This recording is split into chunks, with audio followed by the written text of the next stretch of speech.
Hello guys, இன்னைக்கான முதல் promo வந்து ரிலீஸ் ஆயிருக்கு. அதை பார்த்த உடனே மனசுக்கே மகிழ்ச்சியா வந்து இருக்கு. ரீசன் என்ன தெரியுமா? நான் ஆரம்பத்துலேருந்தே சொல்லிட்டு இருந்தேன்.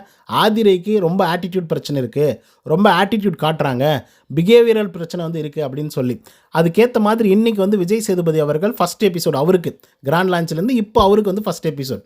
ஸோ அந்த ஃபஸ்ட் எபிசோடில் வந்த உடனே எல்லாருடைய பேரும் சொல்லுங்கள், மறுபடியும் ஒரு இன்ட்ரோ கொடுங்க அப்படின்னு சொல்லி கேட்குறாரு. அதுக்கு விக்கல்ஸ் விக்ரம் அப்படின்னு சொல்லி அவர் எந்திரிச்சு சொல்கிறார். அதுக்கடுத்து வந்து பார்த்திங்கன்னா சபரிநாதன் அவர் வந்து எந்திரிச்சு சொல்கிறார். அதுக்கடுத்த எப்ஜே அவரும் எந்திரிச்சு சொல்கிறார். அதுக்கடுத்த பிரவீன் அவரும் எந்திரிச்சு சொல்கிறார். ஆனால் ஆதிரை மட்டும் எழமாட்டேங்கிறாங்க. கையை மட்டும் மேலே தூக்கி ஆதிரை சார் அப்படின்னு வந்து சொல்கிறாங்க. உடனே விஜய் சேதுபதிக்கு சுருன்னு ஏறிடுது. அவர் ஹாப்பி பேஸில் தான் வந்து இருக்கார். சுருன்னு ஏறிடுது. என்னம்மா 4 பேர் வந்து எந்திரிச்சு சொன்னாங்க, ஆனால் நீங்கள் என்ன பண்ணுறீங்க, உக்காந்துட்டே சொல்கிறீங்களே, என்ன காரணம் அப்படின்னு சொல்லி கேட்கும்போது, அப்படியே சார், ஓகே சார் அப்படின்னு மட்டும் சொல்கிறாங்க. ஓகேன்னா அப்படின்னு விஜய் சேதுபதி கேட்குறாரு. ஓகே சார் அப்படின்னா என்ன அர்த்தம் அது? சரிங்க, நான் உக்காந்துட்டு சொல்லிட்டேன் அப்படின்னு சொல்லியிருந்தால் பரவாயில்ல.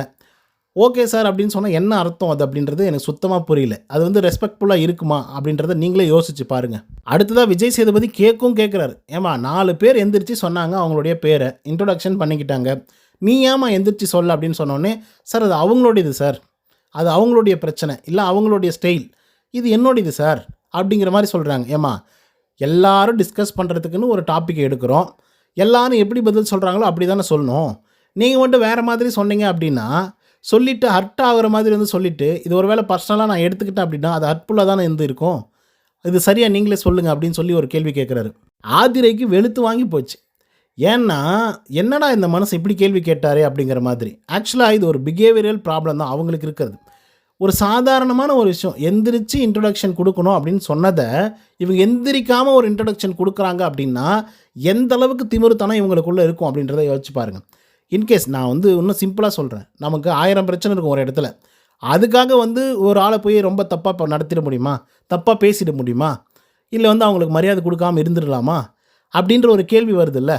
இப்போ உங்களுக்கு பிக் பாஸ் பிடிக்கல, பிக் பாஸோடைய ரூல்ஸ் பிடிக்கல அப்படின்னா அது உங்களுடைய பிரச்சனை. அதை நீங்கள் குறையாக எடுத்து வச்சிங்க அப்படின்னா அதுக்கான சொல்யூஷன் வந்து பார்த்திங்கன்னா அவங்க சொல்கிறதுக்கான ஏதோ ஒரு ஏற்பாடுகள் பண்ணுவாங்க. அதை தவிர்த்து நீங்கள்லாம் தப்பு பண்ணிட்டீங்க, பிக் பாஸே தப்பு பண்ணிடுச்சு, டீமே தப்பு பண்ணிடுச்சு அப்படின்ற ஒரு கோவத்தினால இந்த மாதிரி வந்து ஆன்சர் சொல்கிறதெல்லாம் சத்தியமாக ஏற்றுக்க முடியாது. உட்காந்துட்டு சொல்கிறது கூட ஓகே தான். ஆனால் மற்றவங்கெல்லாம் எந்திரிச்சு சொன்னாங்கம்மா, நீ ஏம்மா சொல்லலை அப்படின்னா, அப்படியா ஓகே அப்படின்னு ஒரு வார்த்தை சொல்கிறீங்க அப்படின்னா அதுக்கு பேர் என்ன அப்படின்றது மக்களே நீங்களே புரிஞ்சுக்கோங்க. அதுக்கு தான் விஜய் சேதுபதி கேள்வி கேட்டிருக்காரு.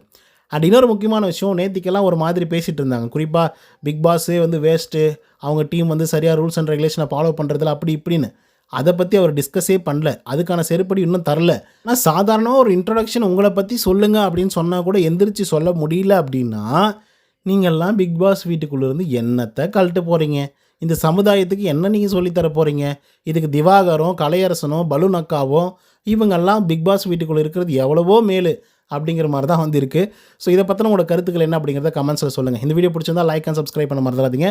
நன்றி, வணக்கம்.